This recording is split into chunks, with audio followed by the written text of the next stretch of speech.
When you first start making things, any kind of art, your taste level is going to be well beyond your ability. And it's kind of like accepting that. And eventually you'll get to that level if you just start. Because people who are making great art didn't start out that way. They had to make a bunch of other things to get to the great stuff. So I just try to keep that in my head as I make things. Welcome to the Fiction Writing Made Easy podcast. My name is Savannah Gilbo, and I'm here to help you write a story that works. I want to prove to you that writing a novel doesn't have to be overwhelming. So each week, I'll bring you a brand new episode with simple, actionable, and step-by-step strategies that you can implement in your writing right away. So whether you're brand new to writing or more of a seasoned author looking to improve your craft, this podcast is for you. So pick up a pen and let's get started. In today's episode, I'm sharing a conversation I had with Jennifer Lauer, one of the writers I've had the privilege of working with over the last few years, and we talked about her writing, editing, and publishing journey. And I'm especially excited to share this episode with you today because it is a very special day for Jennifer. It's the release day of her debut novel, The Girl in the Zoo, and we're going to talk all about how she got to this point in today's episode. So in our conversation, Jennifer shares things like how her story developed over time from her initial idea to what her story looks like today, and how she had to make a really big decision to change the genre of her story after finishing her first draft. She also shares how she fell in love with the revision process and why this totally surprised her and had a positive impact on her writing process. She also talks about why she made the huge decision to indie publish her book, and you'll be so surprised to hear exactly what pushed her to make this decision. It's one of my favorite parts of the episode. So this is a jam-packed episode with my lovely client, Jennifer Lauer, and I'm so excited to share her story with you. So without further ado, let's dive right into the conversation. Hi, Jennifer. Welcome, and thank you for coming on the show today. Hi, thank you so much. Sure. Yeah. And you have a really fun story. I wanted to have you on because I think you're a good example of what's possible for people. And I know that hearing your story is going to inspire so many people. So again, thank you for being here. Thank you. I hope so. So let's start at the top. Tell people who you are, what you're all about, what kind of books you write and things like that.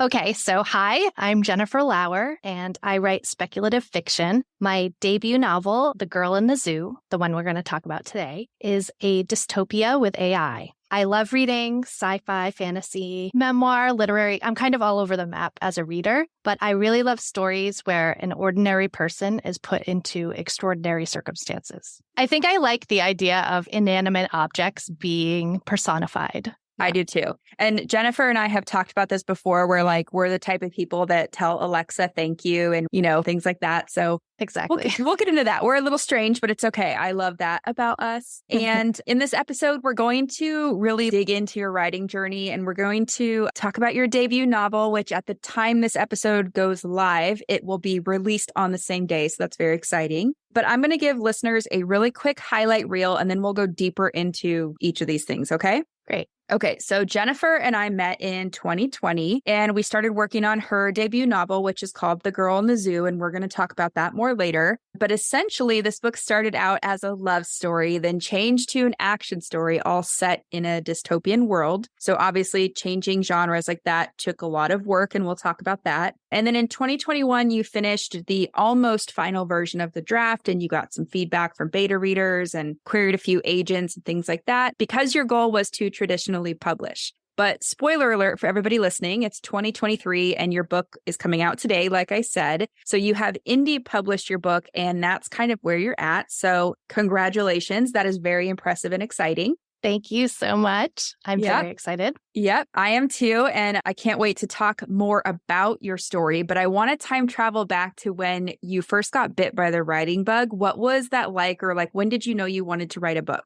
Well, okay, so technically I wrote my first book when I was 6 years old, but on some stapled paper, and it was about trees surviving a windy day. So cute. But, as an adult, I've been writing for as long as I can remember, journaling since I was a young teen, and got really serious about novel writing about 10 years ago. I had been an actor and then I had kids and I was still wanting to create stories. And so that transition kind of turned at that time of my life. And my first novel I started was a NaNoWriMo novel. And that one lives in a drawer to this day. Yep. And do you ever think you're going to go back to it someday, or is that a forever drawer novel? I mean, there's one piece of that book that I still think about. So maybe it's kind of like a cozy fantasy, which is now a thing. Yes. So I do think about maybe bringing that back. That's fun. Okay. So maybe someday in the future, we'll have an episode where we're talking about your cozy fantasy that was a NaNoWriMo that lived in your drawer for like all these years. Yes. We'll see. Okay. And so then when we met in 2020, this is when you needed some help with what is now your debut novel that we're going to talk about later. But to set the stage for everything, can you give readers a quick summary of that story? Yes. So Mirren thought she was the last human on Earth captured during the AI takeover. She's being held caged in a zoo and suspects her guard, Borgie, is becoming sentient. When they introduce a feral man they want her to mate with, she realizes she's not alone. Now she could be in more danger than ever. When Mirren discovers secrets about the zoo and how she got there, she's determined to survive. Aided by a feline companion and an unlikely love, Mirren must face forced proximity, emotional scars, a deranged scientist, and robots got awry. Will she finally escape the zoo? Okay, that is so cool. And it gives me a little bit of goosebumps because I remember the very early version of this. And it's just cool to see it like, wrapped up in a nice little bow on the back cover of that book. So where did this story idea initially come from? Well, I think a lot of stories come from many different places. So I'll tell you a couple of the stories that kind of melded together to make the book. Yeah. But the initial zoo idea came one time. I took my young son to the zoo and another child was slamming on the glass of the monkey exhibit. And I was so drawn to the monkey's reaction to them. I feel like everyone's maybe seen that before, right? Yeah. Where kids are screaming and banging. And I kind of, wondered what it would be like if I were inside and how that would feel, or if the kid was inside and how would he feel. And then the AI component came later. I remember seeing the movie Ex Machina, which I loved, and thinking, what if it were reversed and the human was the experiment? That's pretty cool. I remember you actually got me to watch that movie and I loved it too. But yeah, that's basically what your book is about, is what would happen if a human gets trapped in a zoo. And not to spoil the book, but your character's there for 6 years before we meet her, right? Yes. Yeah. So she's lonely, and it's just kind of like, then what happens when there's finally some changes happening in the zoo? And like you said, a zoo mate comes in and she's kind of forced to almost mate with him. So that's kind of what things are about. But also time traveling back to like the early days of this story. What did your process look like when it was like you were first starting to write this book? And then, what kind of roadblocks popped up, if any? And just tell me a little bit about how you started out to write it and what happened. Well, I was really focusing on the idea of the last woman on Earth being held captive by the robot, wanting to escape. And I knew I needed more than just the plot, like, this happened, this happened, this happened. Yeah. And at the beginning I was writing, it's actually funny, the chapters, and the first chapters were lists, because I really wanted to, I was really delving into the psychology of what would happen to someone if they were kind of stunted. So she enters the zoo when she's 19 and she's kind of stuck there because she never has connection or ways to learn or experience anything except the zoo. So yeah, I was really curious about what that would do to you psychologically. And so she becomes it sort of simplifies everything for her, right? Everything is her daily, what she does on her daily activity list, I guess. Yeah, the mundane becomes kind of her focus because that's all she has. Exactly. Yeah. So it started it from a very different place than it is now. Right. And that's what we're going to talk about in a little bit. So when you were trying to kind of write, and you said you were like, I knew I had plot stuff there and I kind of knew her mental state. What was it like to actually start to construct that on your own? Well, I was really struggling with the blank page, honestly. Yes. So I would write a scene that excited me as a writer. And then I'd finish the scene and then it was like, okay, now what's next? And that like blank page would stare at me and I would feel so intimidated. Like, okay, what can I write now that will be interesting and follow my plot and include my themes? It just kind of overwhelmed me. Right. So I was kind of piecemealing the novel together. Right. So at some point you were kind of thinking, okay, this isn't working, or I'm not making enough progress or as much as I would like. So how did you know it was time to get some help? Well, I was in a writer's group at the time, and one of the members of the group had published several novels traditionally. And I asked him for some advice on how to finish the book. Like I wanted to finish this project. And his answer was kind of disappointing at the time because there's no trick. Yeah. There's no trick. You just have to do the work and finish the book. And I have to say that even though that was disappointing that I knew there was no magic. Yeah. But him kind of like sealing the deal, like there really is no magic. You just have to do it. Kind of lit a fire under me to do whatever was necessary to finish the book. Yeah. And that's kind of telling about your personality because we're going to talk about this a little more later, but it's almost like whenever something becomes hard for you, you're kind of like, but I'm going to go up against this and figure it out. And sometimes that means you take on too much stuff at once, right? Yes. Yeah. So we're going to talk about that a little later. At that stage, you were like, I'm going to figure this out. So then you needed to find someone to work with. And this was, again, 3 years ago at the time this goes live. Yeah. So I don't think book coaching or like developmental editors were talked about as much as they maybe are now. So was it hard to find who to get help from? You know, I'm a prolific researcher, so I was reading craft books. I was listening to podcasts. I was reading blog posts. I was watching YouTube. I was scouring information about writing a book. So I think it was on the Am Writing podcast where I learned about book coaching and Author Accelerator. And then I went hardcore into learning all about that. And then I was like, this is it. This is the thing I need. I need accountability and I need someone to help me with the development. And so what Jennifer's talking about is Author Accelerator has a form because I am one of their certified coaches. So you fill out a form if you're a writer, and then they will match you with someone who they think is going to be the best fit for you. So if you kind of want that, tailored approach of finding a coach, you can go that way. You can also obviously find coaches just on the internet and reach out to them yourself. But that's what she's talking about. She filled out their matching form. And I really think it was like the genre angle that, because it's dystopia, dystopian. Yes. I think that's probably why we got matched. But yeah, we got matched together and it was really fun. I remember falling in love with your idea pretty instantly. So you filled out that form. And then this was around June 2020. And we started working together. And then I have in my notes that I think you had a finished draft by October-ish. I know that was a while ago, but do you remember kind of what that process was like? Or, were you nervous about working with a coach? Was there anything in the beginning that was like a big hurdle? Just tell me everything you remember about that. I think I was nervous at first. I wasn't sure that this would be the thing, right? Because I feel like I'd tried so many things, but it really was the thing. You were so helpful in so many ways. I can't tell you how much it means to me that just hearing those dates, June to October, when I had been toiling for so long. And with my previous book was 10 years, literally, of toiling with that book. And then this one, I had an urgency. I really wanted to get it done. And you helped me achieve that goal. And I'm so grateful to you, Savannah. Aww. And I would say, there were definitely hurdles. I definitely struggled sometimes to, move to the next step. But slowly but surely, I got there and kept discovering new things about the story that I hadn't ever planned on. Yeah. And that was probably my favorite thing. Yes. And so I'm going to take us down memory lane because I like that you said you had this sense of urgency. And I fully remember that you were like, I'm going to finish this by December 2020. And you had this really hard date in mind. And we didn't really,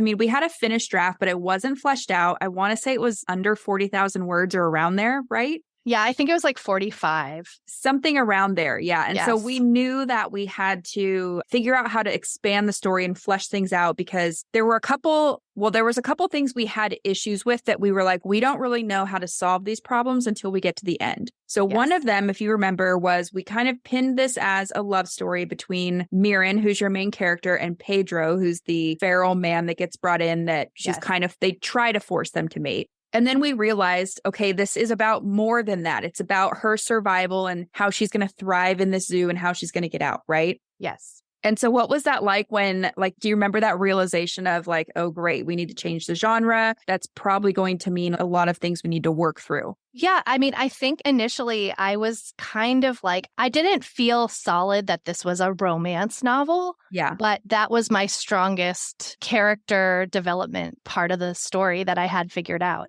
I Right. knew what I wanted to do with their relationship. But the main thing that we found that really changed things was I had no antagonist. Right. And in a dystopia, you need an antagonist. Well, in every story you do. But yeah, Yes. it's funny because we had kind of the way a love story works. And we're talking about content genres just for people who are listening. So her commercial genre is like sci-fi dystopia, but the type of story she was writing was love. And then we changed it to action. And Right. so in a love story, the antagonist is the other character. And then through this first draft that ended up being like just under 50,000 words, we realized, okay, it's actually not really about like them being antagonists of each other and coming together. It's more like, now that this guy's here, this is an opportunity for me to escape. Right. So we saw that door opening and we were like, all right, let's just finish the version of the draft we're working on because we do need their love story no matter what. Right. And then we're going to zoom out and talk about what the story is really about. So yes, we talked about like, what would an antagonist look like? And then, at some point that was Borgie, your main AI caretaker. yes. And then it became a new character that I remember you kind of had to like journal about, who is this guy that's coming to my brain? It was a mad scientist. Yes. Eventually his name became Dr. Draven, and I won't spoil anything about him, but it was really fun watching that happen because once this flood of ideas about Draven came into the picture, it was almost like we knew how to fill in the missing gaps. Do you remember that? Yes.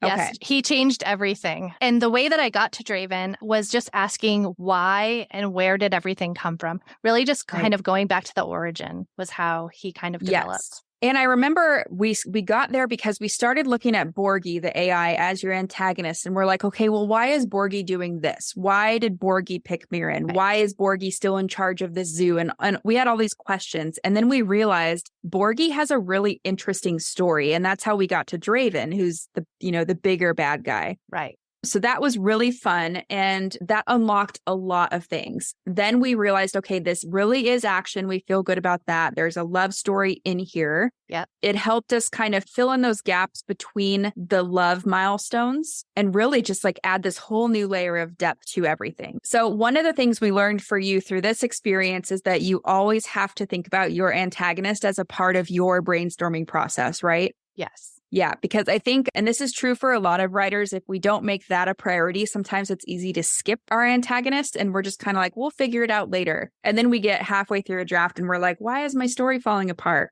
Well, it's because you don't have an antagonist. So we've already seen evidence of that going forward. It's now in your process because you've done things since this book. You've created a fiction podcast that we'll link to in the show notes, and you've started other drafts. Anyway, happy to report that that's now part of your process. You won't have to worry about it anymore. But the other thing that we kind of had to delve into was Mirren's character arc. Do you remember that? Yes. Okay. And so at first, there were kind of multiple versions of who Mirren was trying to be. And it was almost like once you got to the end of that first draft, you had a much more clear idea of who she needed to be at the start. Yes. And part of this process to figure out her internal arc was we wrote an obituary for Mirren, or you did. Yes. I actually wrote an obituary for Mirren and Borgie and Draven. Right. Because it helped you, if I don't want to put words in your mouth, but I remember you saying it helped you figure out like what people would remember about them was kind of how you wanted the book to end. Yes. And so then it really helped clarify things. Right. And so then what we did is we said, okay, if we know this is the tone of the ending of the book and like where their arc's going to end, even in the future, how do we start the story with that type of, starting point? Yes. And so those were kind of the two biggest things I remember, other than your fear of the blank page, which, we can talk about that a little too, because I know a lot of writers feel that way. How did you start getting over that? Or do you remember what we had you do? I think that, the accountability of having to have pages to you on a certain day was really helpful for me. I know that for some people that works and some people that doesn't work, but that really did having you, expecting them. But also, I really over the process, this didn't happen right away. But by the time we finished, I really have a solid feeling that writing a really crappy trash version is okay.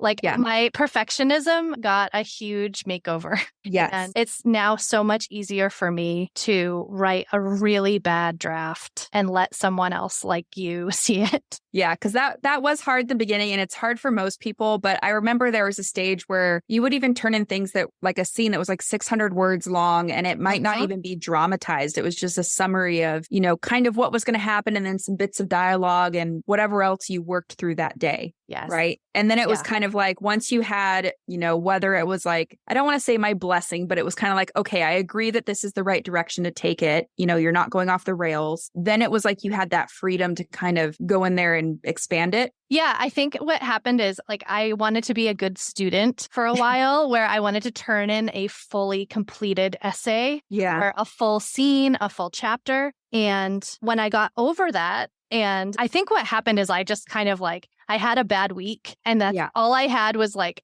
you said, like 600 word summary. It's all I had, but I knew I needed to keep going. And so I just turned it in. And I think the fact that the world didn't end because I did that was the, catalyst for me doing that more actually, which had me work faster. Yeah. And I remember too, there was a part of you in the early days that we didn't really have a solid understanding of who Mirren was. So it was almost like we focused on what are the characters doing as far as like movements in the scene. And then we went back and layered in that interiority. Do you remember that? Yes, the interiority. And so that was a big thing in general. So learning that it's okay to just start writing external stuff if that's what helps you get the scene out. And then B, it's okay to go back and layer in the interiority. But then also for you, the interiority was kind of like pulling teeth for a while, right? Yes. Yeah. Yes. And so basically interiority is like how the character's processing what's happening in the scene. And I remember there were scenes I would send you feedback like, what is she thinking here? What is she feeling? Or like, and so how is she reacting to this? And it was like every other line and you were probably annoyed. Do you remember that? No, not annoyed at all. No, I needed that. And also, I think part of it too is I really wanted her to have an arc where she doesn't really have a lot of interiority at the beginning because she's traumatized, and to develop it throughout and make her, show the growth of her character was really important to me. And so I really appreciate all of those notes. And like, it made me a better writer for sure. Have you been dreaming of writing a novel, but you don't know where to start? Or maybe you've tried writing, but you keep getting stuck halfway through a draft? If so, I have a free training you're going to love. It's called 3 Things You Need to Write Your Novel in 2025, and in this free 60-minute training, I'll share the exact same process my clients and students have used to go from idea to completed manuscript in just months, not years. You'll also learn why most writers never finish their drafts, and spoiler alert, it's not a lack of talent or good ideas, as well as how to overcome feelings of perfectionism, self-doubt, and overwhelm that stops many new writers in their tracks. You can register for this free training at savannahgilbo.com/masterclass. So one more time, that's savannahgilbo.com/masterclass to register for the free training. I hope to see you there.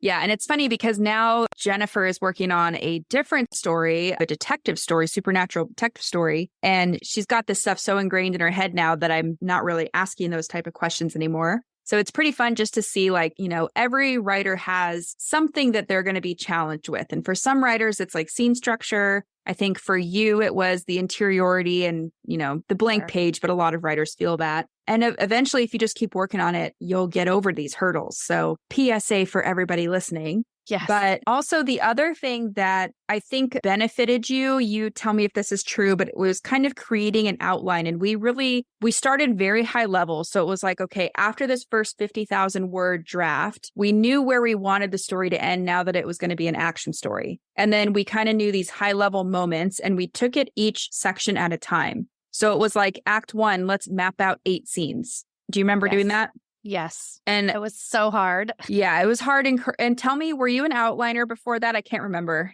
My first novel, no, it was total pantser. And that's why it took 10 years to get nowhere. Yeah. And then I think I'm a combo. Because I like Okay. to have the outline as a guide, but I don't like to get too detailed in my outline. Okay. And so, yeah, I remember it was just hard because there was a lot of things I was asking you to do at once also. So it was like, let's change your genre. Let's make sure the scene structure is in there for each scene of those 8 scenes. Let's Yes. make sure the interiority is kind of mapped out. So we were really tackling a lot in the outline. You know, the other thing I'm just thinking of now too is like back to the interiority and back to your background comes from like screenplays and acting, right? Right. Yeah. So I think I wanted to call that out because for anyone else, I've talked to other screenwriters and they're like, yeah, we're so focused on like the action and just kind of what happens. And then you have directors and producers and whoever to help it come to life, right? Right. Yeah. So So it's a visual medium, and you're creating that visual in the reader. Right. You're way inside the character's head. So I think in hindsight, that makes sense maybe why interiority was a little bit of a struggle and why even building that stuff into the outline, you know, because you're probably not used to looking at an outline in the sense of a novel outline compared to a screenplay outline. Yes. You know? Yeah. So you outlined, you wrote another draft, and this was like in the beginning of 2021, you started rewriting. I think this draft took us almost to the end of 2021. Yeah. But I don't think that whole 12-month period was one rewrite. I think we stopped somewhere in the middle because we had learned something about Draven or I don't know what. Maybe that was when we developed Borgie's backstory that was really cool. But anyway, we stopped and then we like went back to the beginning and wrote through again. So that's, I think, why it took almost a year to get that next draft done. Do you remember that? Yep. Okay. And then at some point throughout there, you queried a handful of agents just to see what would happen. Do you remember that? Yes. Okay. And what was that like? So it was kind of like applying to college. I did all this research on all the different agents of different tiers, like top agents who represented my favorite authors to agents that sort of represented my category, but also were maybe stronger in a different category. So I sent a few to my top people and got a few rejections. You know, I was testing the waters and I got rejections basically on my first go around. And I remember our thought process because we also did a Twitter pitch contest. We did Pit Mad, right? Yep. So part of our exploration was A, we wanted to practice querying. B, we wanted to test out the concept and the premise and just see like what we get back from it. Yes. And then C, we were like, you know what? Maybe someone will bite. Who knows? Right. So nobody bit, and that's okay. We did get a lot of, I remember, good feedback on your tweets, right? Yeah, I mean, the other people on Twitter, like the other writers and readers, were amazing and made me feel so like sure about the story. They really seemed to like the pitch. So even though agents weren't contacting me, hearing that, you know, someone wanted to read that story was validating. Right. And then we're going to talk about kind of a similar thing in a little bit because there was somebody else who validated your idea, which was a really big thing. But we're going to pause that and come back to it. So then that was like 2021, just focused on rewriting. And then you ended with, you know, a pretty good quality draft. I think we were over 70,000 words at that point, right? So you had really fleshed things out. And then in 2022, you got a manuscript evaluation from the folks over at the Spun Yarn, right? Yes. Okay. And so then, first of all, how did you know it was time to reach out to them? And then second of all, what was that whole experience like? Well, I think at that point I had rewritten it, like I say 7 times, because I think that's how many drafts I have saved for most of the chapters.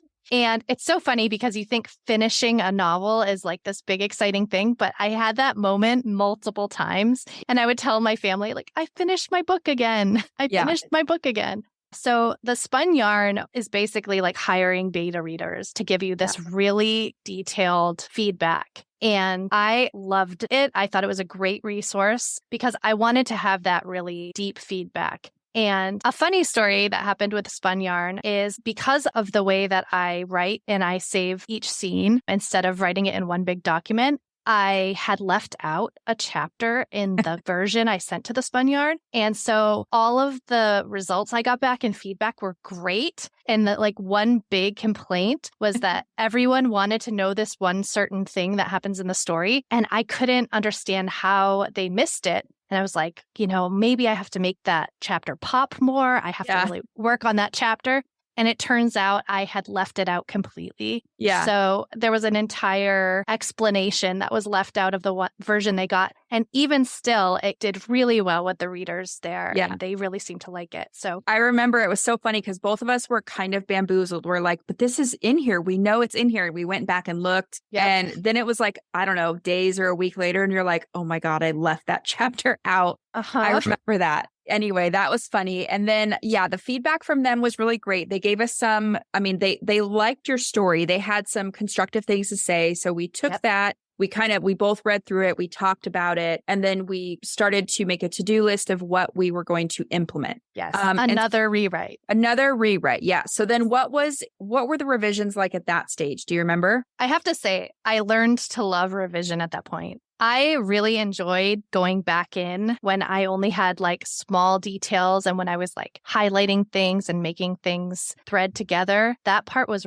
really like when people say they love revision, I get it now. Yeah. I think before I thought revision was going over on a line edit over and over your chapter, trying to make it better, which was what I had done previously. And that is not revision. That is not what I was doing. Yeah. I was just spinning in a line edit. Yes, I was polishing and it wasn't very fun because I hadn't been done with the whole document. But when you have a full, complete manuscript that you're revising and making better, I just loved that experience. Yeah. And I remember at some point when you were starting to realize that, we were like, okay, can we I say we as in me and you, we were talking about how do we use this as a motivation tool? So one of the things I kept saying was something like, okay, how do we use this as a dangling carrot where like, if you just get through the blank page, then you can revise it. And I remember that started to become exciting for you. Yes, it totally did. Yeah, which is kind of funny. And I say that because if anyone else is feeling the same way that Jennifer did about like, it's so hard to get over that blank page. Well, once you get over that blank page, then the fun part happens where you can, it's kind of like having a block of marble and making it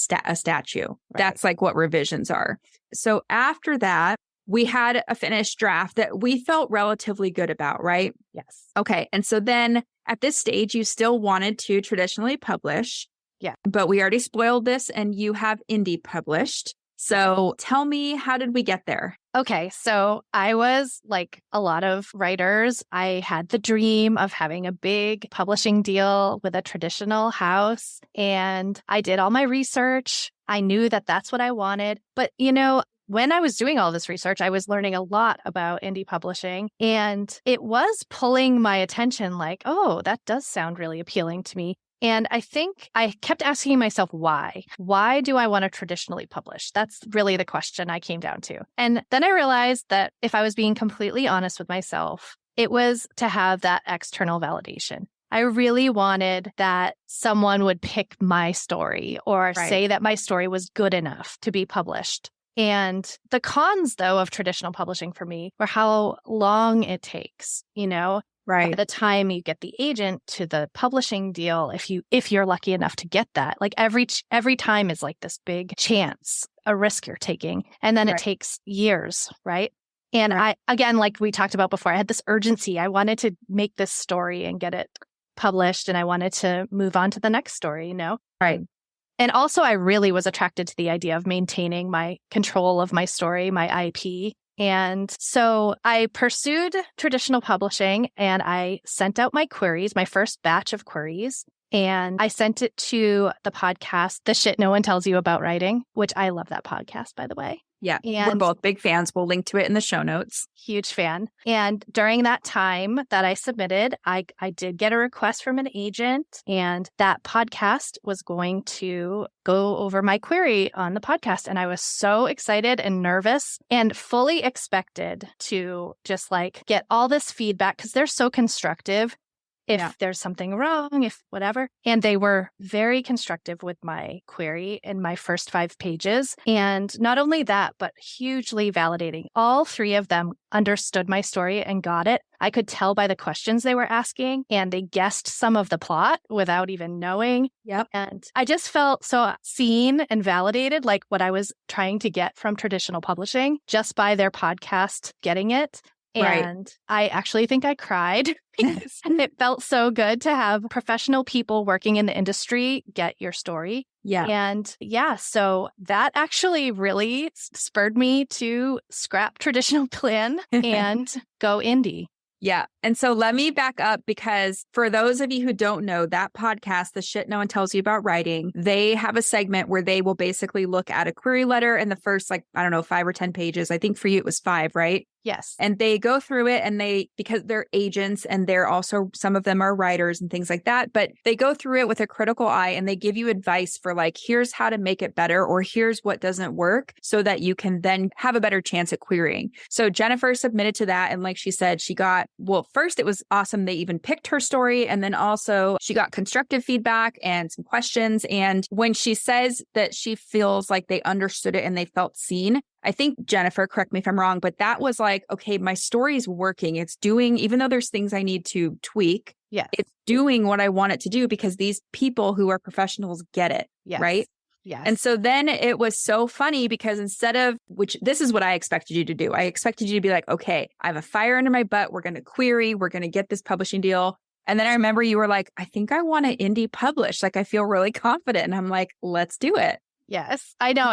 It's maybe the opposite of what I expected of myself as well. Yeah. And it was so cool because I think just knowing you and knowing the way that your mind works and how you like to have that creative control, and you kind of are an entrepreneur anyway, you have that spirit. Mm-hmm. So it really makes sense for you to indie publish. And you've gone through that whole process by yourself pretty much now, right? Yeah. I mean, obviously, I've had a lot of collaboration and I've had your help, which has been invaluable. And the amazing cover designer, Dinah Cow, and the copy editor, Barbie from Monocle Editing, and the Spun Yarn feedback was so helpful. And the Shit No One Tells You About Writing, their feedback. I took all of that feedback into my rewrite before I got to copy editing. But yeah, I have loved the process, even though it has gone in a totally different direction than I planned. Yes. And so, like I said earlier, at the time this episode airs, your book will be available to the world. And was there any roadmap or checklist or anything you were following to make all that happen? I kind of made one from all of the research that I'd done. I love Joanna Penn and her self-publishing series. And yeah, I've read lots of books, and anything on the subject I've written down. You've given me a lot of helpful lists and advice and things you've learned. I think there was a checklist too from Jane Friedman. Is that right? That we kind of integrated. So I just wanted to ask because I'll gather some of these resources and put them in the show notes. But Jennifer's a huge researcher. So she went down the rabbit hole and just kind of made this here's what I need to do when, and then just kind of went after it. And now it's available when this episode airs, and it's so exciting. And we will link to where you can check that out, where you can learn about Jennifer in the show notes. But how do you feel now that you've been through the whole writing and editing and indie publishing process? I loved it. I loved the process. And in retrospect, I can appreciate all of the steps now. Yeah. When you're in it, not so much. But now that I look back, I can't wait to start over and do it on the next project. Yeah. And that was going to be my next question is how do you feel about writing a book? Do you think it's going to be easier now having kind of gone through this whole thing? Or, are you feeling excited like you have tools in your toolbox? Yeah, I don't know if I think it'll be easy because I don't expect that at all. But I definitely am really excited about it. And I feel like I have so many more tools. And I kind of look at this in the long game, every book will get better. I'll learn new things each time. And so I'm just really excited. Yes, that's awesome. And I asked you before we recorded this, if you could boil down the whole experience into 3 key takeaways that we could share with listeners so that, they can see these same kind of results. What were those big aha moments or those big lessons that you took away from this entire process? Okay, my 3 lessons are: number 1, write a dirty, messy, rough draft. I couldn't quite understand that until I did the second project after I finished The Girl in the Zoo. I was such a perfectionist, and now I get to write the worst possible trash, just get to the end. That's what I did with my draft over this summer for my next book. Yeah. And I am always sensitive towards the word trash. I know what you mean, but I will just vouch that nothing you write is trash. Right. is just a little messy and it's how you're fleshing it out to yourself, right? But I think I need to tell myself that it's bad in order to like let it out. Well, and I was going to say it almost like lets you forgive whatever you write too. It's like if you're if okay you with expect using lowest that common label, denominator. Yeah. So if you like using that label, that's fine. But, for some people, they're going to be a little more sensitive to that word. So I just like to say it's okay if we don't call it trash. Yes. Right. Okay. So what's number 2? Okay. Number 2, revision is my favorite. And I didn't really think this was true until I was properly revising. Yes. So after the draft is complete, going back over the big work and adding all of the small details and putting the threads in, that was delightful. Yes. And you really did have fun. And I remember you would like text me random times and being like, I just figured, XYZ out. And I just figured out how to bridge this gap or to highlight a theme in this chapter or whatever it was. But you can't really do that until you see the whole picture, even if that picture's messy. Yes. And it's so true about your taste being above your level when you're starting and like the whole Ira Glass thing. The themes I wanted to put in this book were so heady and I didn't even know if it was going to be possible. And I'm so happy with the fact that we were able to put in what I wanted to say with this book, even though I wasn't sure I was at that level yet to put it in there. Yeah. And explain what you mean just for people that aren't in our heads about that Ira Glass thing and the taste level. Yeah, there's a famous Ira Glass quote. I'm sure you could Google it because I don't want to like mess it up. Yeah. But basically he says just make your stuff because when you first start making things, any kind of art, your taste level is going to be well beyond your ability. And it's kind of like accepting that. And eventually you'll get to that level if you just start. Because people who are making great art didn't start out that way. They had to make a bunch of other things to get to the great stuff. So I just try to keep that in my head as I make things. Yeah. And I remember we talked about that multiple different times because we're both perfectionists. We're both recovering perfectionists. Yes. And it's like the stories that we read, we just think are amazing. And then we look at our own stuff and we're like, that's probably where that trash word comes in, right? Because we're like, that is terrible. But we're never going to get to that level of our taste if we don't just keep plugging away and getting better. Exactly. So I think that is awesome. But okay, so take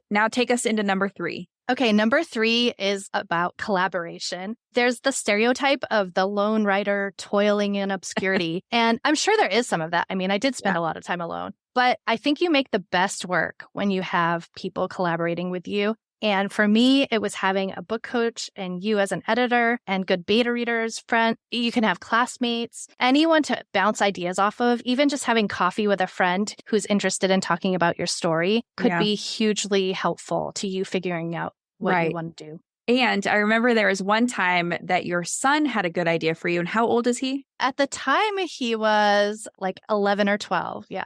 Yeah. And I remember you were just saying something random to him and he just like answered you as a kid would, like, duh, mom. And then you were like, oh my God, that is exactly what I want to do. So collaboration can come from pretty unexpected places. And so I didn't ask you this before, but on this note of collaboration, what would you say? Because there's a lot of people that kind of fear working with a book coach or an editor because they don't want to be criticized or they don't want to like hear that they're stupid, which I doubt an editor or a book coach would ever say that to anybody, or that like the coach or the editor is going to steamroll them and kind of just take over their story and make it something that they don't want. Like, what would you say to someone that's worried about that? I would say, I imagine there are some bad eggs out there that are like that, but it's probably very, very rare. And then you just leave and move on to someone else. Yeah. But for the most part, at least the people that I've spoken with and other writers' experience, it is an amazing experience. You will learn so much more than you could on your own. Just having that other person to bounce things off of. And I never felt ever like judged or overtaken. I always felt very much in control of my story, and just like anything that was added by an editor was like accentuating that story. Yeah. And I think that's a good point is like finding someone that, there's two things. Finding someone that you can say, no, I don't like that idea, or I don't like that suggestion, and here's why. So someone that is also willing to kind of catch or throw and catch with you, right? Yes. And then also finding someone that you can kind of share your vision with, who then is going to be on the other side, kind of reflecting that back to you, saying, well, if you want to do X, then here's how we're going to do that. Or we could do Y, but then that might change your vision a little bit. So it's kind of, I always think about it as like, it is a collaboration, it is a partnership, but it's more like for me personally, I'm here to help the writer execute that vision. And they're the one in charge of the story, you know? Right. Yeah, I think the thing too to remember is that most people have their own stories they want to work on. Yeah. They're not really interested in taking yours. They have their own thing they're doing. Yeah, I know a lot of people are worried about, should I copyright my first draft and things like that? And it's, again, there are some bad seeds to everything, right? Right. But in general, yeah, people are mostly, I'd say, too busy. And honestly, this is like a thing people ask me, if your book coach or your editor doesn't have some kind of clause where it's like the story belongs to the writer, you can ask for that. You can ask for that in their terms. But yeah, right. Anyway. So, okay. So now I have a question. If you were giving advice to the Jennifer that was just starting to write a book or another writer who's just starting out, what would kind of that one piece of advice be? I know I've said this earlier, but it's really to do whatever it takes to finish a draft. Yeah, even if it's messy. Even if it's messy and you skip to the end and write the ending and then go back and finish it, whatever you have to do, just finish it. And then the other thing, advice-wise, the thing that helped me a lot was just saving the story in scenes rather than the whole big document. That was really overwhelming to me. And then to go back to change things around or fix things, having every scene in a separate file made it so much easier. I don't know why I didn't think of that until I started working with you, but that changed my whole writing experience. Yeah. Because it's so much easier to go back in and like work on one scene. Well, and I think that's actually funny because it's a good point that like whatever is overwhelming you, whether it's the document size, whether it's like some people get overwhelmed, how am I going to flesh out all these characters? It's like just break whatever it is down into smaller chunks. And that usually will take almost all the overwhelm out of the process. Like for you, it was just saving files differently. I know.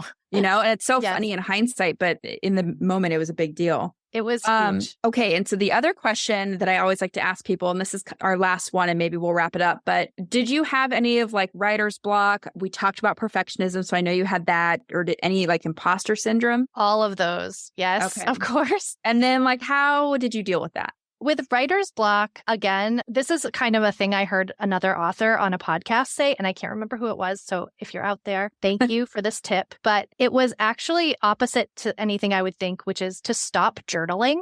Because I was a heavy duty journaler and for my whole life. And what I realized is when I'm in the process of writing a novel or a big project, I need to stop journaling because I was giving all my writing mojo to the journaling and that was blocking me. I felt like I had writer's block when it came to the book. But really what it was is like I was just out of juice. Yeah. And so that was a huge one for me. I don't know if that helps someone else, but yeah, that makes a lot of sense actually. And then imposter syndrome. I like to imagine that like in the metaverse, my author self is just a version of me. And, that helps take the pressure off. That's kind of a weird way to deal with imposter syndrome. But that's fun. The way I deal with it. It's almost like my Spider-Man. You're putting on a costume when you sit down to write. And that's actually really cool because it's almost like the Jennifer that can't touch is your real Jennifer. Yes. Yeah, that's pretty interesting. Okay. And so then let's see. So we're going to link to kind of all the different projects that you have out there. You have a fiction podcast, which we didn't talk about, but we will link to that. You have a book that will be out the day that this goes live. You have a website, but tell people, are you on social media and where can we find you on social media? Yeah, I would say on social media, Instagram is my main at Jennifer Lee Lauer. I had to use my middle name, Lee. Yep. But yeah, Instagram is probably my main social media, but I am on Twitter and TikTok. Okay. And what's your website? My website is jenniferleelauer.com. Okay. So that's where you can find Jennifer, and we will link to all of that. Her book is called The Girl in the Zoo, and it will be out today. So very exciting. If you guys happen to follow Jennifer, give her a high five and a big congratulations and, all the fun things because it's such a big deal. But Jennifer, is there anything else you want to add before we go ahead and sign off? Any last thoughts? Just thank you so much for having me. It was my pleasure. Yeah. And thank you so much. It's been really fun to sit down and talk about all of this. Cause this is like just for this book, since we met, a 2+ year journey. And I just know that hearing all the little bits and pieces are going to inspire other people to take action and get their books written and, try some of these techniques. So yeah, thank you so much for spending time with me. And I can't wait to see what you create beyond just this book. And maybe we'll have you back someday to talk about your next book or your fiction podcast. Who knows? But yeah, good luck. And thank you so much for coming on today. Thank you so much. And everyone should hire Savannah because she's amazing. And it was my pleasure. Thank you. Oh, thank you. Jennifer's making me blush over here. So that's it for today's show. As always, I want to thank you so much for tuning in and showing your support. If you want to check out any of the links I mentioned in this episode, you can find them over at savannahgilbo.com/podcast. And if you haven't done so already, make sure you subscribe to the show because there's going to be another brand new episode coming out next week. If you're an Apple user, I'd really appreciate it if you took a few seconds to leave a quick rating and review. Your ratings and reviews tell iTunes that this is a podcast that's worth listening to. And in turn, that helps this show get in front of more fiction writers just like you. So that's it for today's show. I'll be back next week with a brand new episode. Until then, happy writing.